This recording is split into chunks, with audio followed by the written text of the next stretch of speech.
All right. This meeting is being recorded.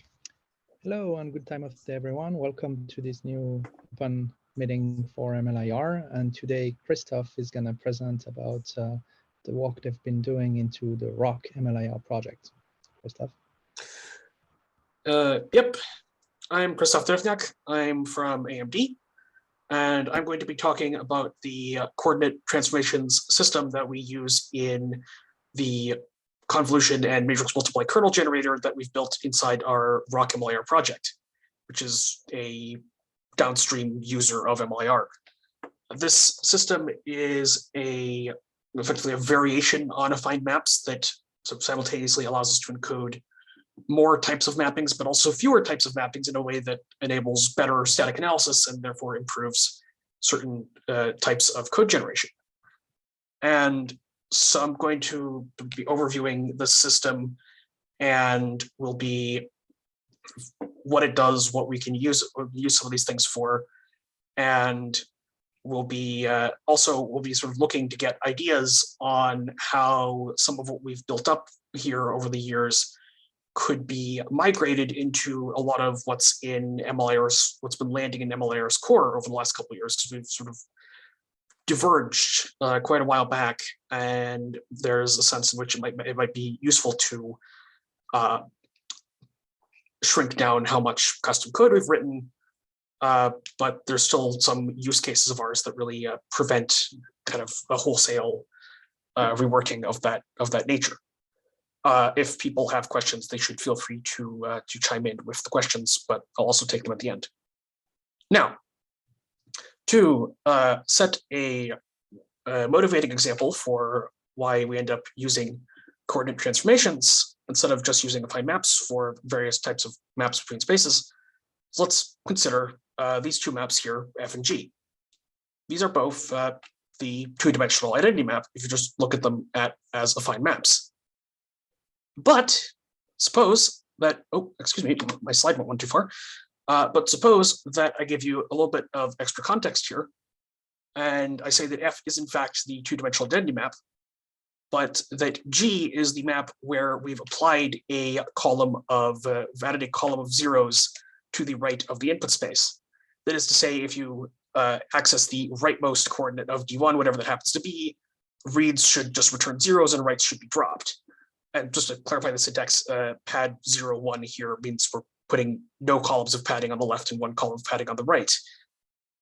This is information you can't really put in a affine map, but that you might want to have around in your maps so that if, for example, you have a hardware operation that can do a bounce checked load, you can lower your sequence of views and maps to something like that.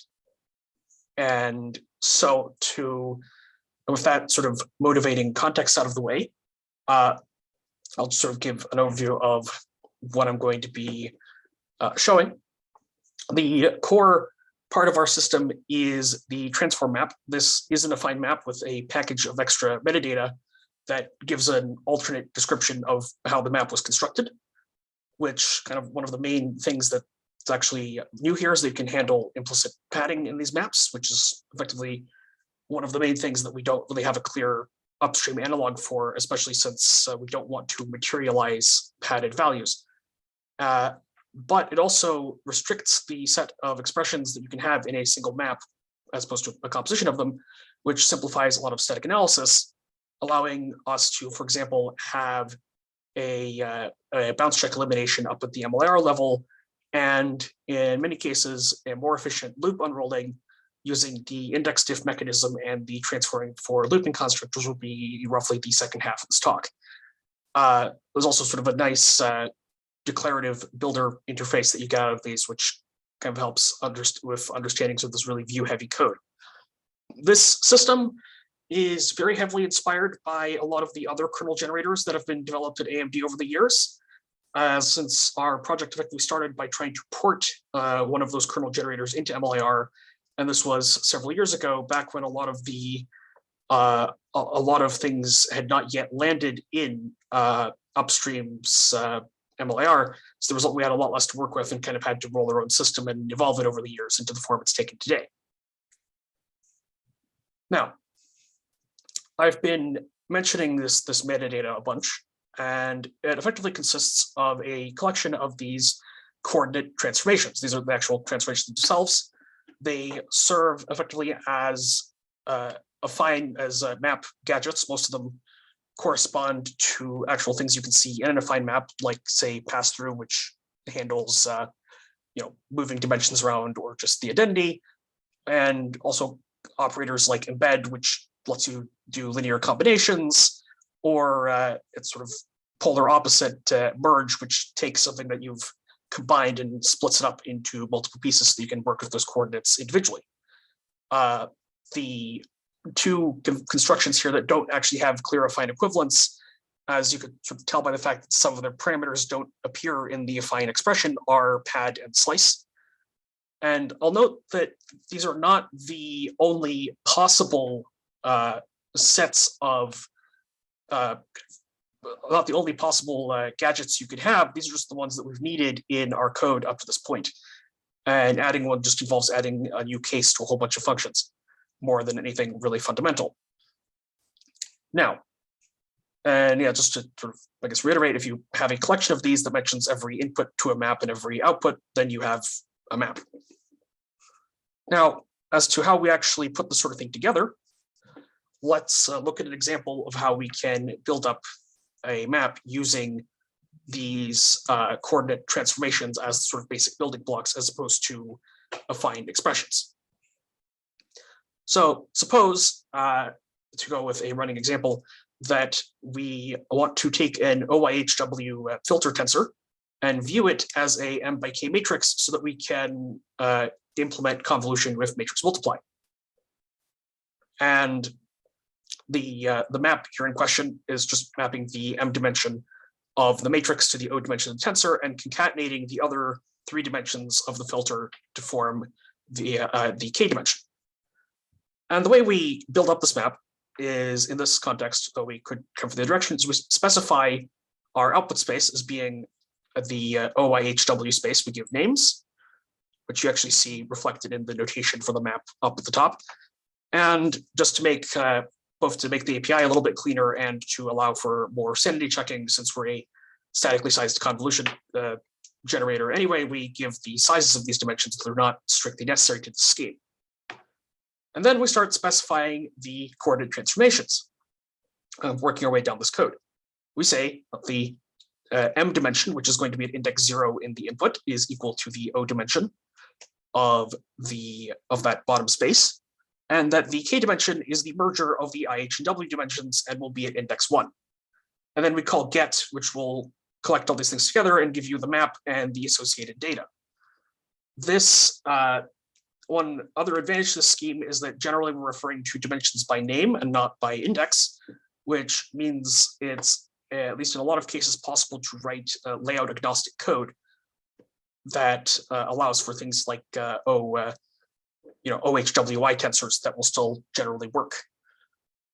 And now what can we actually do with all this extra data that we've collected, as opposed to just building up a fine map in a funny way? Let's suppose, to give one example, that we are using some of these maps to read or write some tensor at coordinates x equal to f of t, and that there are some values of x that are invalid, go out of bounds for starting valid inbounds values of t. For instance, let's suppose, for the sake of the presentation, that the K dimension of the matrix where the matrices we're multiplying has to be evenly divisible by 64. But say, as in the previous slide, we've constructed a 128 by 18 matrix. So we need to add some zeros. Or more fundamentally, that we're padding out the input tensor. And we don't want to actually materialize a copy of the tensor with the padding involved, because that's a whole bunch of memory traffic we don't really need. Especially since sort of this kind of bounce checked padding in each coordinate can be converted to making the load or store go out of bounds of the underlying array. And we have hardware instructions that will actually do that sort of bounce check.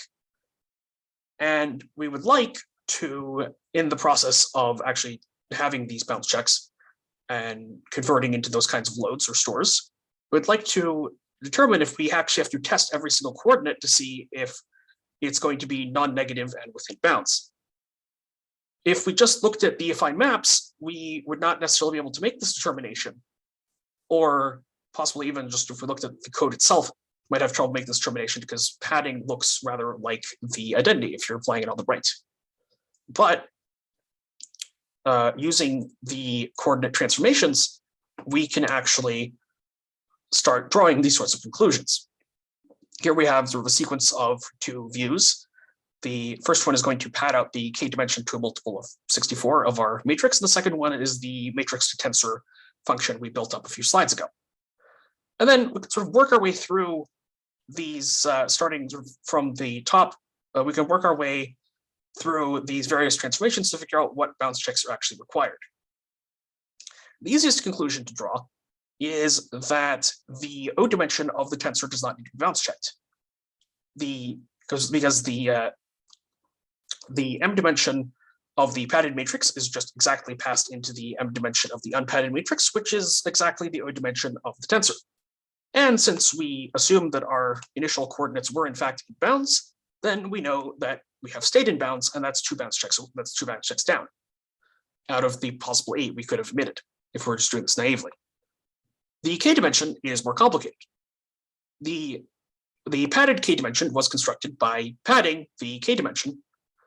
And so we are going to have to actually introduce a bounds check, because even if you're in bounds on the padded values, the value of that coordinate might be too large in the unpadded matrix. You could be greater than 18.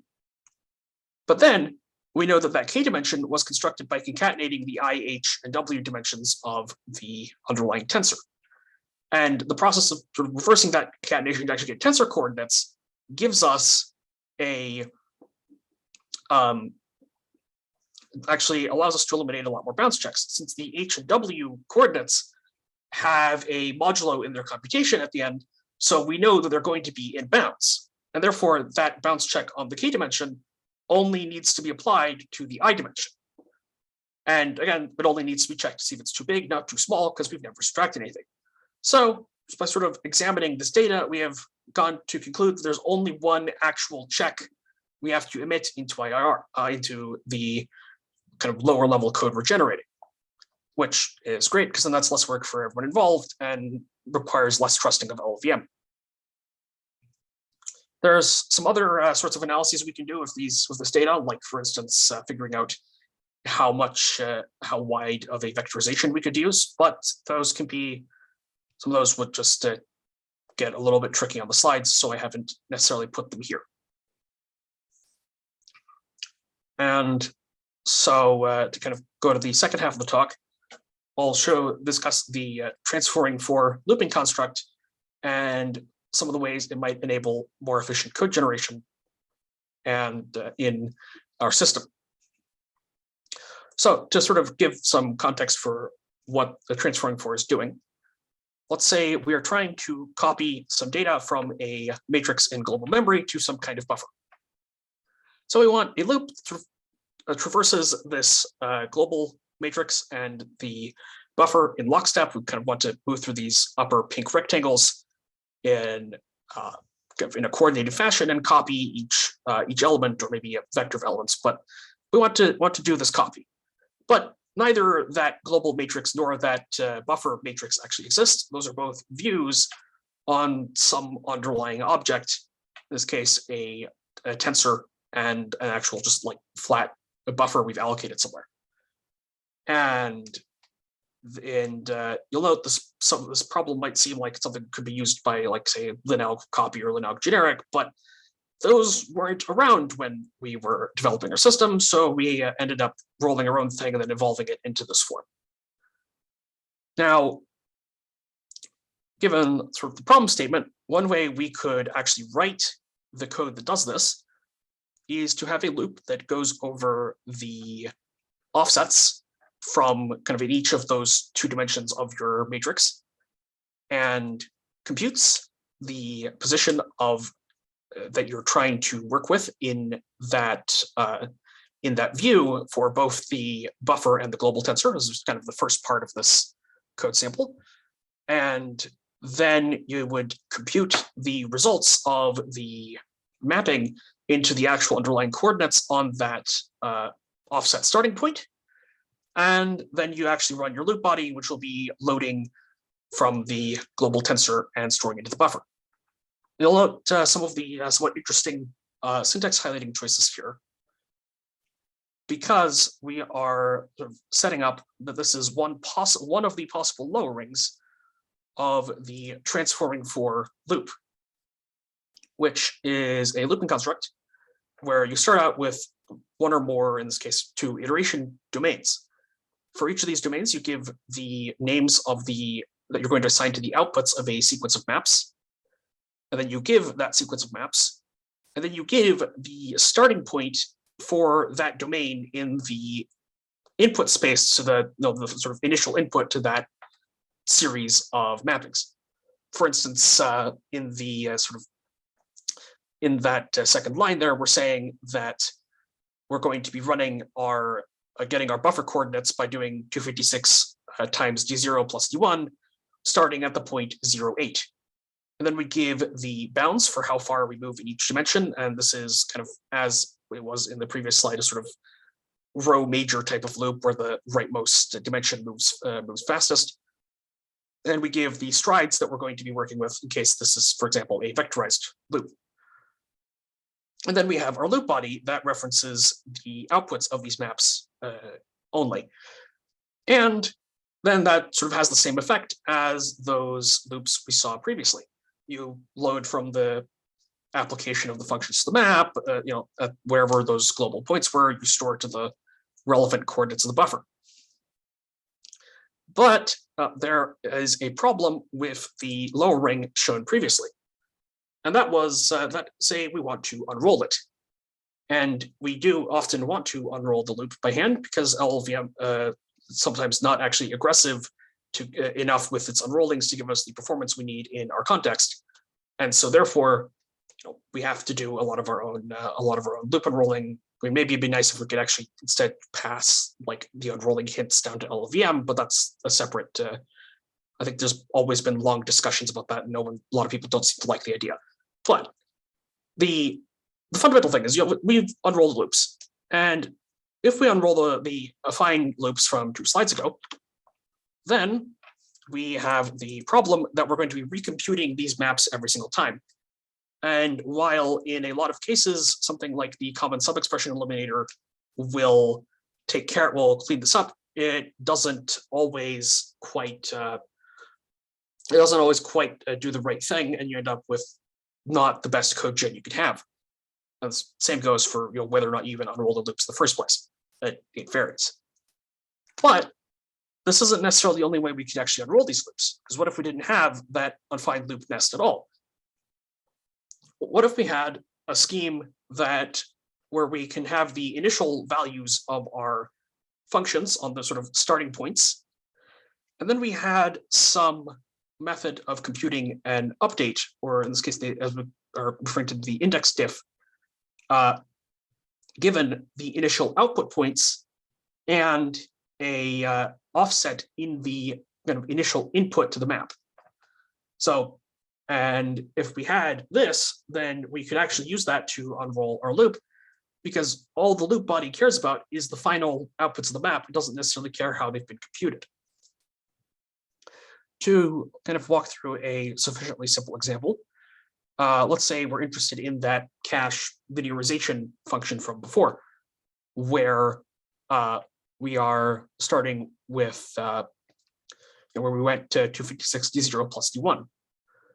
And then if we sort of walk through that function to figure out how that's meant, what the updates are, then we can know that that update is going to be the initial result of the function, which in the examples we've been working with was always statically 8, but maybe it would have been some function of some other coordinates, and who knows. And then we add 256 plus the offset in the first dimension, plus the offset in the second dimension. And this will actually, if we had more maps before or after this, then these would also compose relatively nicely. And this will often remove a lot of sort of repetitive recomputation or things that can't really be fully reasoned out, especially in cases where you're dealing with things like merge, where you have say a matrix coordinate needs to be broken down to tensor coordinates. and sometimes all of the like divisions and modulos you can handle in a more clever way because okay, you've got a constant offset being passed in, so you could do now you can maybe figure out that you don't need to do certain carries and that sort of thing. And this often improves the performance of our code generation substantially. It doesn't always help, but it helps often enough that we still keep this mechanism in and generally take advantage of this sort of custom structure. And that's sort of one of the other applications of all this data we're keeping around about our maps. Now, to conclude, the coordinate transformations are effectively extra data about maps we're attaching in this transform map structure. And they allow us to encode some stuff that you can't necessarily talk about in affine maps, namely padding. But they also restrict the available set of expressions in a single function, thus allowing sort of a more switch case style of static analysis that helps with things like bounce check elimination and vectorization. And also with more efficient loop unrolling using these index diff functions and the transforming for looping construct. And a lot of what I've presented, I would suspect, especially given the big pace of development over the last couple of years, I'm pretty sure a lot of what we've put together could be done using MLIR's primitives. And so yes, why haven't you just used X is a understandable question here, but it does appear from where we're standing that is not quite a good way to take everything about our system and sort of port it over. I don't know, maybe there's something, but fundamentally, I think that's more or less what I wanted to show everyone today. Here's something that we've built using MLIR, or at least, and a little bit about how it works. And so I'll take questions, and if people are interested in the sort of actual like IR syntax of these sorts of things, I've got bonus slides containing that. So that's the end of the prepared bit. Thank you, Krzysztof, for this presentation. So for question, feel free to either unmute yourself and try to talk, or if you want to ask them by writing, I'm going to repeat them if you write them in the chat. Thanks. I have a question. How dependent are you on knowing all the dimension at compile time? Not much at all. Like we do know the dimensions, but I think if we didn't know all of the dimensions at compile time, I suspect we could, like at least with some of these operators, we'd mostly be losing out a bunch of sort of sanity check assertions. Although we don't sort of have meaningful support for effectively symbols. Though if we were to hang on to the stuff while working on dynamic shape, we could probably make things like, where you go? Excuse me, wrong slide. Thank you. Like the parameters to merge here, those lengths, which I think are currently assumed to be static. There's no fundamental reason for them not to potentially be like a symbol. It's just we haven't needed to do that yet. Thank you. Yeah, no, good question. Thank you.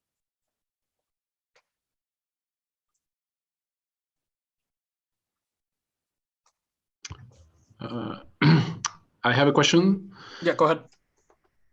So yeah, good talk. Thank you. I'd like to understand what type of let's say decision procedures you'd like to apply to those extended slash restricted affine maps. Let me be more precise. So you gave some examples of simplifications when you generate code, but not necessarily any decision related to do like sets intersect, or is this particular dimension empty, etc. So can you clarify this? We have not really done a lot of that kind of reasoning. it hasn't come up. Okay, that was my question. It did actually come up because the. Also, yeah. Go Sorry, ahead. go ahead. No, you go ahead. Yeah, I'm just saying we've never had like nothing we've written has ever really run into the need to ask that question. So we haven't. I can't tell you if how well we could answer that sort of question. Well, it makes sense, and that's very similar to the experience of halide, for example, expressions which share some similarity with the designs you have here. Oh, thank so you. as long as it's good to know. you're not trying to prove the equivalence of two expressions, for example, you could actually have some simplifications that are not complete, and I guess that's the case in your proposal. But that's fine because you're not trying to decide every single thing. Yeah, I'm not even necessarily proposing that this actually land upstream. Although I'm mostly because it is somewhat specific to what we're doing, and I'm not sure how much of it would actually generalize to anything anyone else is doing. But that's actually why I'm a bit surprised that these problems don't pop up. I mean, assuming you want to generate like data transfers automatically, you may want to see if there is partial clobbering or intersection between regions of memory, and then you may actually need to solve those decision problems. Yeah, I think partly because a lot of our code lowering paths is perhaps I'd put it a smidge on the hard code, like a smidge on the hard coded side. Like we can use the maps to say figure out how we can vectorize the loops and such, but a lot of our loop structure is sort of very like we know what our loop structure is going to be. But by construction, you know already that's it's not going to happen. So yeah, we know. Yeah, but by construction, no, that's true. Yes. Okay. There's like things won't be intersecting. Things won't be. Yeah. That's. But no. I'll have to look into halide more. I haven't really had much experience of it, but it sounds like there might be. I'll take it. In any case, that would, I mean, if someone would really like to solve these problems, it's not a showstopper because what you call non-affine is not affine in the MLIR sense, but it's definitely piecewise affine. If I'm you're right. It is piecewise affine. Yeah, you're right. That is a good point. We are dealing with piecewise affine functions, and perhaps that might actually. I don't know. Okay, I'm sorry. I'm being kicked out. I have to, you're being kicked out. Oh, I'm sorry. Yeah. Okay. Thank you. That's actually a really good point. The piecewise affine thing. Like, I think MLIR kind of. I mean, we've got like integer sets, but have people thought about allowing piecewise maps? Like, is that a thing anyone's thought about? I have a question, I guess, comment and question about this. Indeed, I'm back. Go ahead. I think the traditional way that I guess the polyhedral community has been representing piecewise affine things has been mostly as lists of affine sets, a union of affine sets, which can grow pretty badly in certain cases. And so here it seems you have a closed form for a certain number of piecewise affine expressions that you can also express with like pad and I didn't. Yeah, right. Because we only have like two cases that we only have two forms of like piecewising, which is various forms of if you've fallen off the edge, do this. Exactly. I think it's much more limited than the general case of an actual arbitrary piecewise affine function. Right. So I'd be quite interested to see what this looks like in. I guess I'm sure I have a repo that's available somewhere. Oh yeah, no. We should link the repo. Yeah. Could someone who's not sharing their screen right now from the group link the repo and maybe also drop the link on the. I'll link it in the announcement after the meeting. And I see actually Max Leventhal is talking about native support PWMA function. So there was this question, Krzysztof asked if there's piecewise affines, if MLIR is considered piecewise affine. And I'm not an expert on anything, but isn't the stuff that's being done in FPL essentially natively supporting piecewise? So this PWMAF stands for piecewise multi-affine function. Yes, it does, but not in the affine dialect or affine attributes. Not in the dialect, right. Math. Right. And it's a list, right? Is it a list like in ISL, or is it a closed form like Krzysztof is proposing here? I think, in fact, so again, not an expert. Somebody from the FPL group is probably on this call and can comment, but I think it's a list. It's a list. Okay, yeah.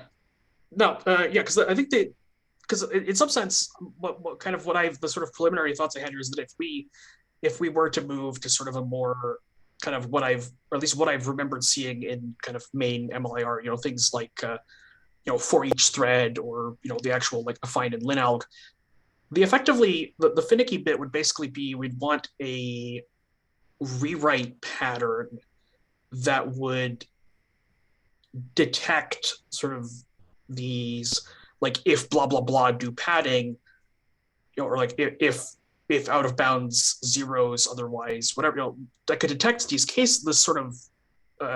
of if statement and rewrite it to the effective, because you can actually see this one's actually upstream, the AMD GPU dot buffer load or buffer store intrinsic, which with kind of appropriate marshalling of dimensions and such. But that has always felt like a really finicky and painful pattern to try and express, which is, I think, part of what's leading to, it's like, oh, we have this thing and we've built a bunch of infrastructure about it, and it works for us. But that there are limitations to that because it involves a lot of duplicate work on our part. And that's kind of, I think that's one of the things I was just sort of, one of the motivations I had behind giving this talk, is trying to, yeah. I think there's definitely some really interesting things to consider here. So have you guys thought about gather scatter? As in like the vector, I think those are what the vector operations. No, sorry, maybe as yeah, I guess generally like load indirect basically. So I'm wondering whether we haven't in the model. We haven't. I don't think we've really used a lot of indirect loads in anything.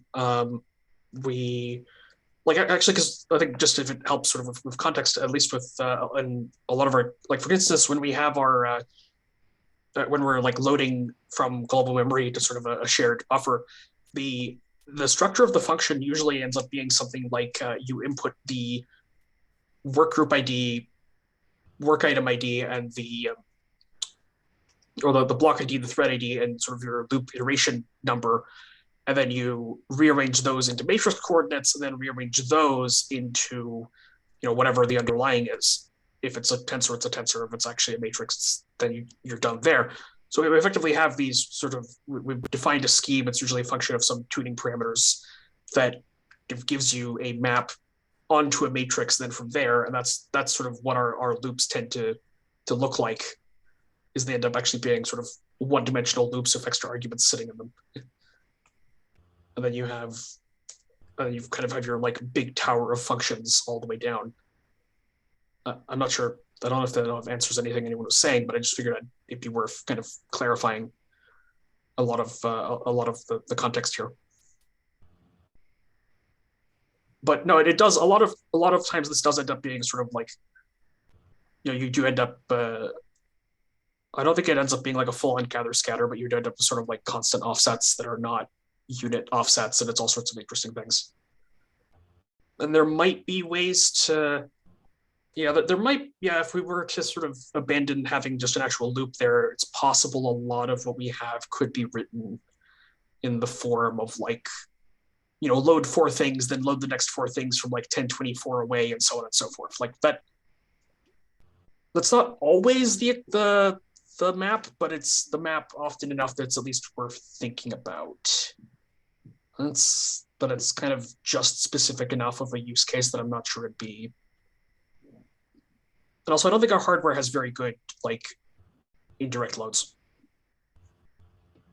At least not with like non-constant offset. I think not with like non-constant offsets at least.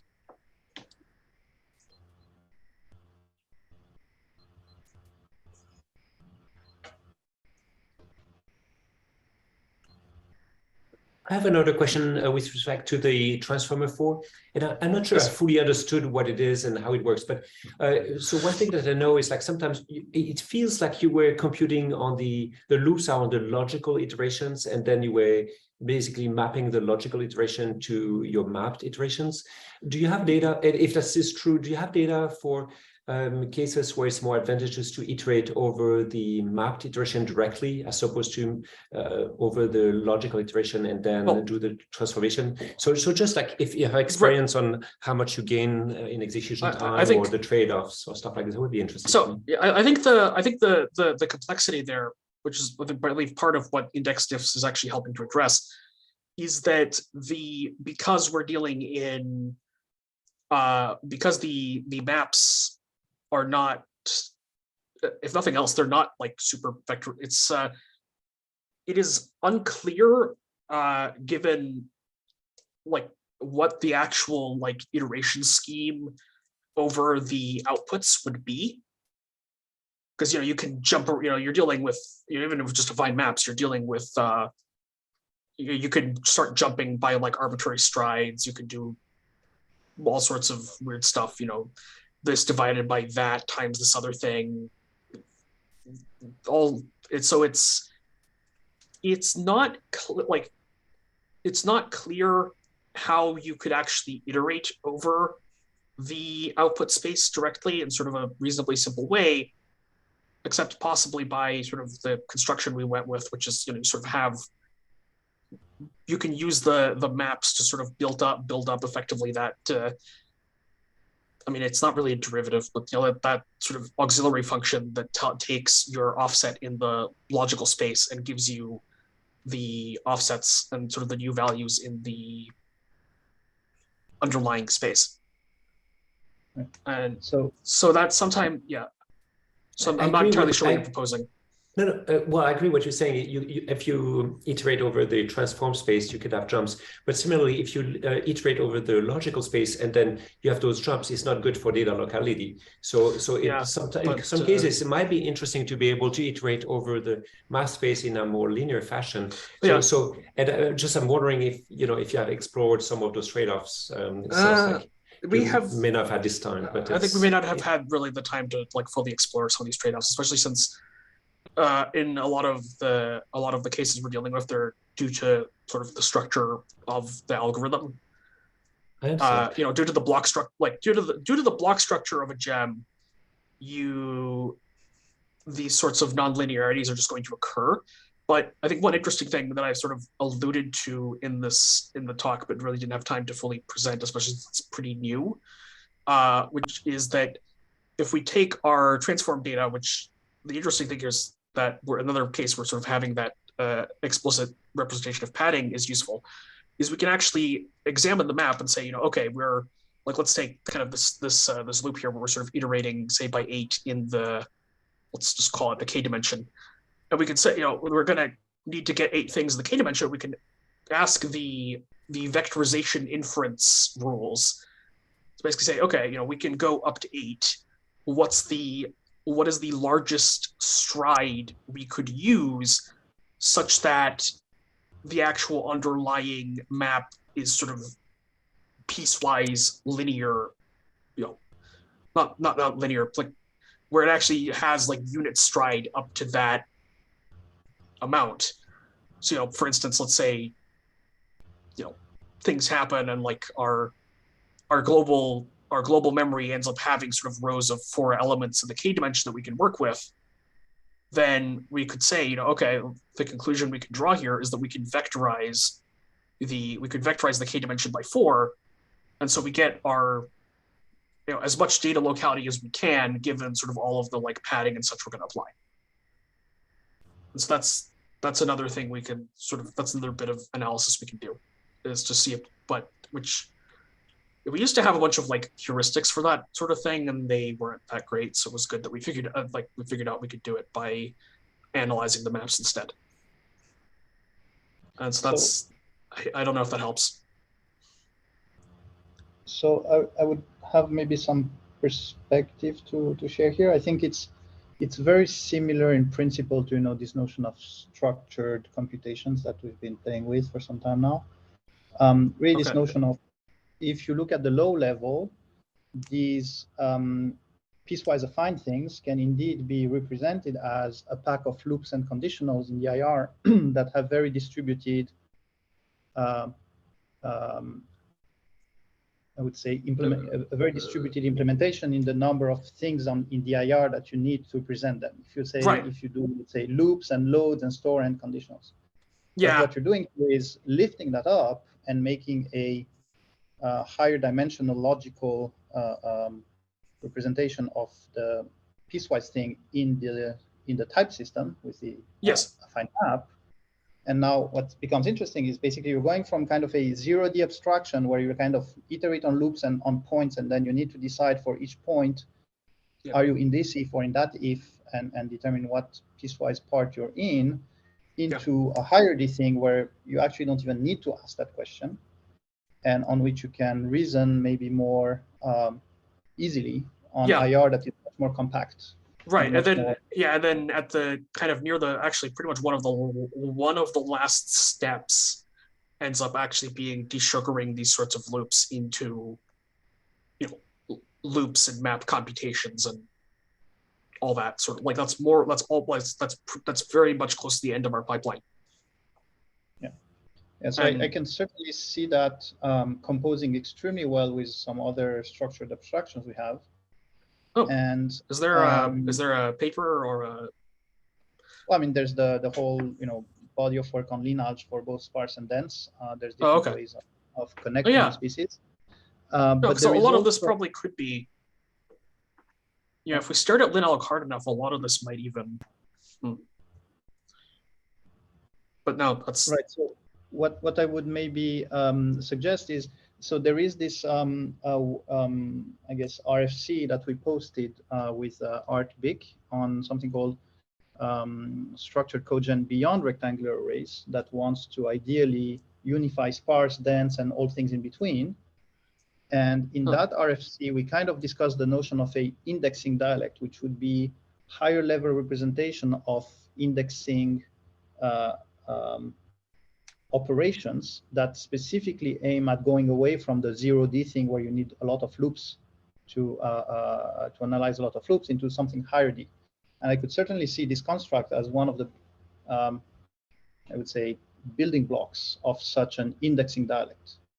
And so that's also why I asked about gather, because in some cases we know we want to materialize all the computes as list of indices because that's what sparse needs. But on the other hand, anything that we can fold should actually fold and turn into address computation and not materialization. Right. So because why do a scatter when you don't why actually omit the indirect loads if you don't have to? If you don't have to, exactly. But sometimes you have to, and ideally we would want to unify all these things and basically only pay the price for what we use, but have a similar representation to do sparse, dense, mixed sparse and dense with weird piecewise stuff. I hope some of what in that case, I hope some of what we've been doing at least kind of provides another source of inspiration for, I'll take a look at the RFC. I guess we'll take a look at the RFC really once we dig it up from somewhere, probably the depths of. Yeah, I'll post it here. Okay. So can I?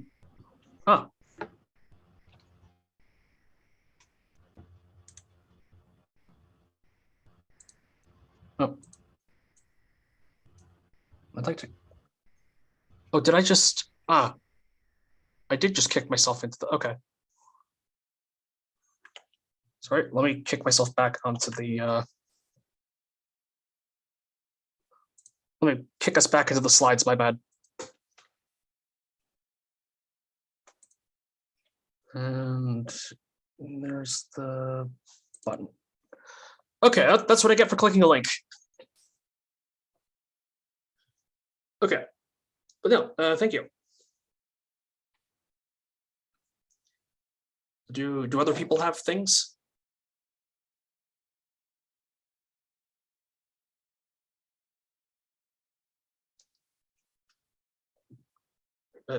Hello, am I still here? Yeah, we can hear you. So, okay, I just wanted to make sure. Yeah. Yep. I think we may have run out of. I think we may have run out of questions, and it's also like. Questions, yeah. Well, thanks everyone for being such a wonderful audience and having thought all these thoughts to contribute. I suspect like it's possible we might end up having different, more folks from the team present other parts of what we've come up with, but that's kind of still in the pipeline, and requires figuring out this sort of thing. But yeah, thank you very much. Yeah, thank you, Krzysztof, for presenting, and I'm looking forward for your teammates also to. Oh yeah, no, I thoughts. will definitely be encouraging my teammates to give presentations about the things that they might. Anyways, And for everyone online, we're always looking, forward to hear about what you're doing with MLIR. It's interesting in general for, sharing ideas and excitement about technologies and new things. So I encourage everyone to present like Krzysztof today on any cool stuff you've been doing, or any toy or research project. With these last 10 minutes, can I briefly discuss something? Oh yeah, sure. Go ahead. Yeah. Hey, so long-time listener, first-time caller. I'm going to share my screen if that's possible, because it'll be easier for people to see what I'm talking about. So I'm the guy that posted this load pass plugin discourse post, and there was some discussion from. So the post is about essentially duplicating the functionality that LLVM app opt has in MLIR, where you can dynamically load passes, right? So you can link at runtime shared libraries that have implementations of optimization passes. I don't know beyond that, but so like things like registering dialect and stuff like this, that's in the desiderata maybe, but anyway, this is particularly about passes, loading passes at runtime. So there's a post on Discourse. I posted a little while ago. It might have got lost in the shuffle and stuff like this. Mehdi and River commented, and there's some I don't know. Mehdi and River said that it might be interesting. I think it's useful. I did a little bit of work because I'm interested in this working. There's a lot of questions around like, will it work across? So Mehdi and River bring up that the main concern here is, will it work across the matrix of platforms that MLIR is deployed to, including Windows? Anyway, there are essentially a lot of questions that are yet to be answered, research stuff having to do with basically like dwarf, elf, symbol, exposing symbols and stuff like this. So I'm interested in this, and I think this would be a really useful thing. It lowers the barrier to entry for a lot of people. Like I remember coming to the Discord a year ago now and being like, oh, cool, I'm interested in this. How do I load a pass plugin? Just like the LLVM tutorial kind of suggests you might be able to do for MLIR. Like the LLVM tutorial has you build a pass plugin. And I remember being told by, I think Mehdi actually, like that's not possible yet. Okay, so I'd like to do this. I can put in the work. I'm just a little worried. So I've done a little bit of work, and the post discusses it. I'm just a little worried about hitting putting in like 2 weeks of 40 hours or something like that, or some crazy amount of time figuring out dwarf, elf, and mock and what all this stuff, and then hitting a wall. So I don't know. There's not enough time. Maybe there is a couple minutes here, but so the post, if anybody who's like a grayer beard than I am and knows more about dwarf and elf and all these things than I do, if they could comment on that post, that'd be great. And I'm interested to hear what people that are on the call currently right now can want to say about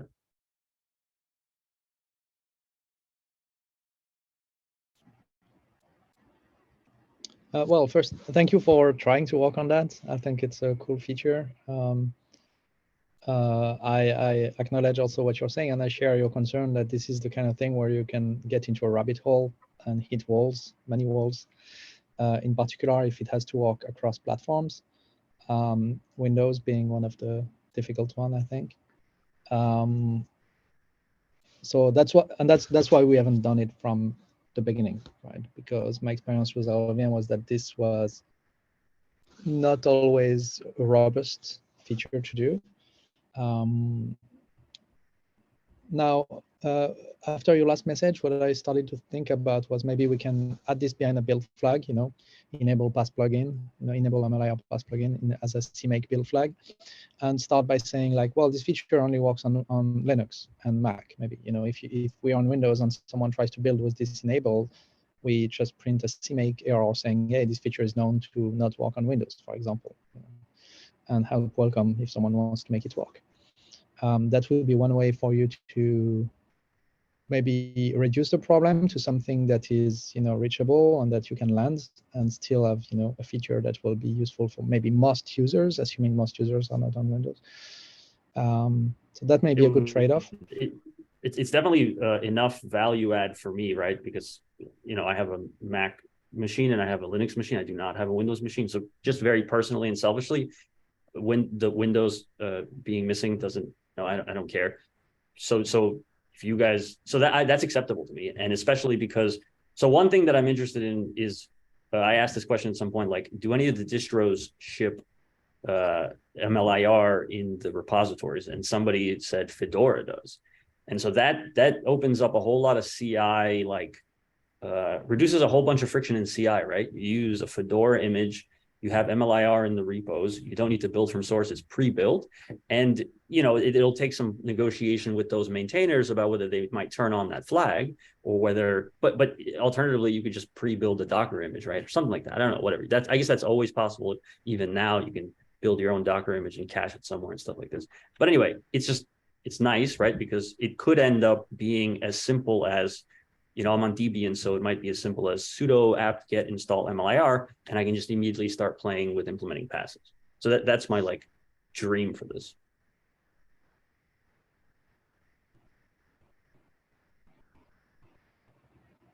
Yeah, I think that's something that is reachable, definitely.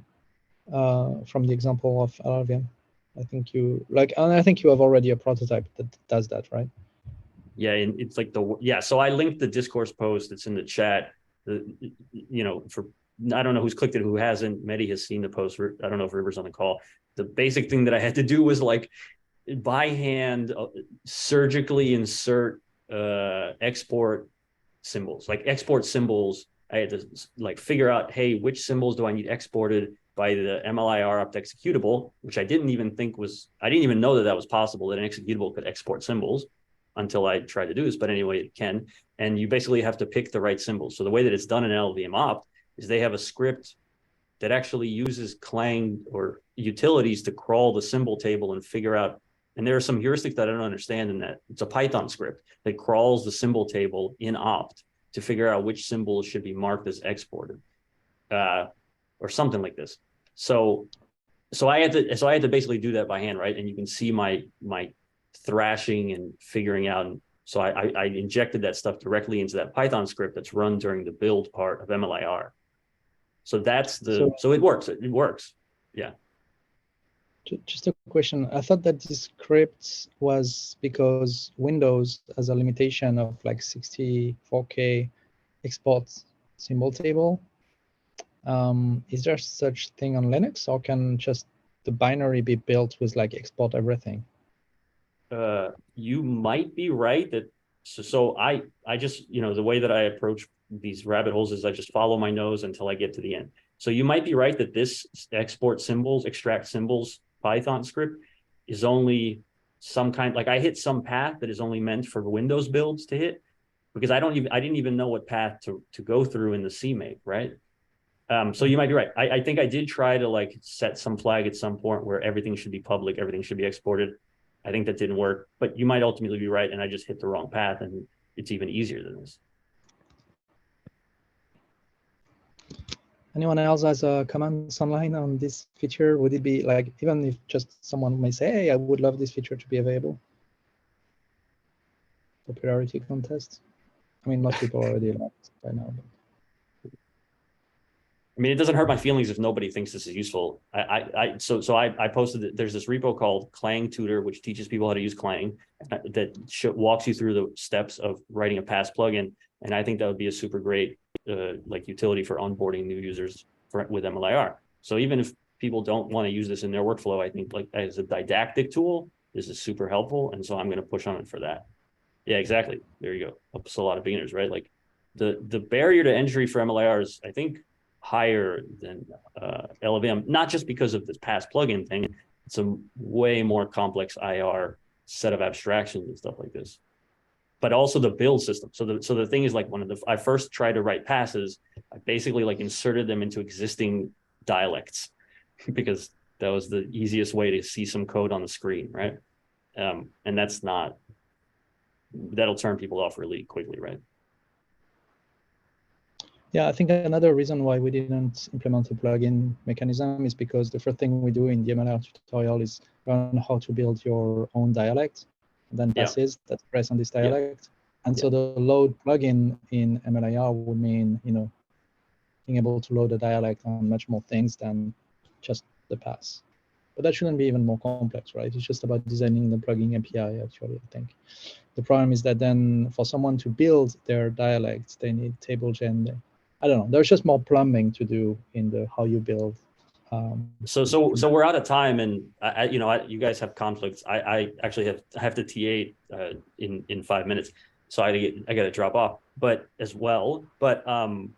I don't think the only use case for MLI. I mean, like the tutorial goes through dialect creation and table gen and all of the necessary steps, right? But there's, I think, for example, me, when I first came to it, I wasn't interested in creating dialects. I was interested in using existing dialects and getting something out of writing my own passes on those dialects. Yeah, absolutely. I was talking about completeness. It's just when I approached the thing in my head at the beginning, I was like, well, if I want to do this for MLIR completely, I need to do all of that. Then we punted on it because of the complexity. Anyway, we're out of time. Thank you for doing this. Happy to help more. Maybe in the future. I'm limited bandwidth in time, but ping me privately if there's anything, and can always brainstorm or jump on a call or something. All right. We're going to stop here. Thanks, everyone, for joining. See you next time. Bye, guys.